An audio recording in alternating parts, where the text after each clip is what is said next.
requested to speak this evening about the proposal of a 4-day school week. Upon receipt of the parent survey, I was confused, first by the fact that I was being asked my opinion on a 4-day school week without information on what it will look like. I thought an image of a calendar, typical daily schedule possibilities, and certainly a list of other elements of change would be provided. But no education on what this might look like was provided to families. Shortly after, there was a school board meeting and a board member described that families were able to express the benefits and concerns of this proposal, and open-ended questions were provided. I wondered if I received the wrong survey because the one I filled out did not fit the description. I conducted some research on qualities of non-biased surveys, and the first recommendation is to be neutral in your wording. Next is do not make assumptions. And finally, make your survey anonymous. The ISD survey simply does not fit the bill. Unfortunately, biased surveys produce skewed results, so it is difficult to gather valid data from what the district sent out. When looking at the parent survey results, 21% responded. As a school board, I hope that you are educated on our community and know better ways to reach them, because this percentage shows that a biased survey isn't how to do it. Decisions cannot be made from a 21% response.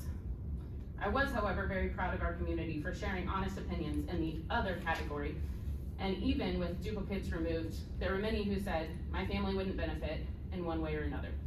I do not have enough details to confidently choose from this list, and I would prefer we provide support, money, and supplies for teachers and staff. These were key indicators that 21% of families know exactly what is needed for teacher recruitment. I would be remiss to exclude the fact that mental health and self-care was listed as a benefit. However, I also believe that some students in our community would see staying at home as a detriment to their mental health, so that point could go either way. There was also validity and concern for appointments. Many holidays fall on Monday. You're at the whim of the office or your physician's schedule, and that in turn means that our whole city may be trying to schedule appointments on Mondays, and you'll never be able to accommodate that.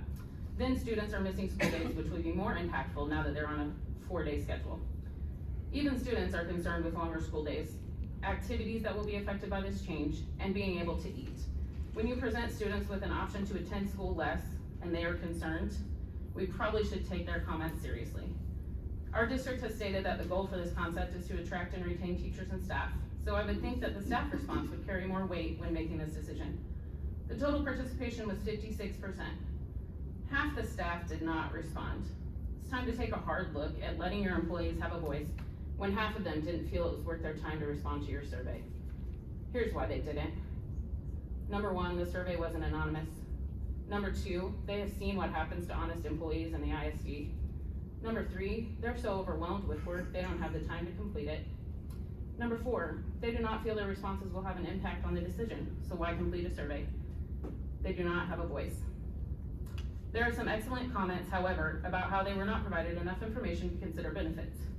How will their daily schedule be affected? Will plan time, which is already too short, be even shorter? Many are concerned with longer school days and an expectation to work on the 5th day. Many are coaches who are expected to be there every day for practice, so this plan will only lengthen their workday. ISD already does not allow 6 days on Mondays, Fridays, and PD days. How will that work with a 4-day week? Will they not be allowed to be sick on Tuesdays? Some of those educators do not live in independence, and therefore their children will be in school all week. A longer workday means they cannot pick their kids up, see their activities, nor do they spend more time with them since they will be off work when their kids are at school. 1 minute. The Learning Policy Institute offers advice on how to combat the teacher shortage. Number one on the list, offer competitive compensation. KSHB recently released statistics on Greater Kansas City area schools. ISD ranks 15th in the average teacher salary and 25th in average years of experience. These statistics are a direct result of lack of respect for experienced educators and a lack of compensation for their work. A 4-day school week won't solve those problems. When deciding to explore this concept, you formed committees to discuss the details. There's a total of 70 members, 12 educators, and 9 parents within that. The decision affects the whole city's daily life, and we thought that would suffice. If you observe neighboring schools who are making decisions that affect a lot less, they're holding information sessions, town hall meetings, and open forums to gather input from their communities. Yet you thought a total of 70 committee members would do the trick. Thank you. Thank you for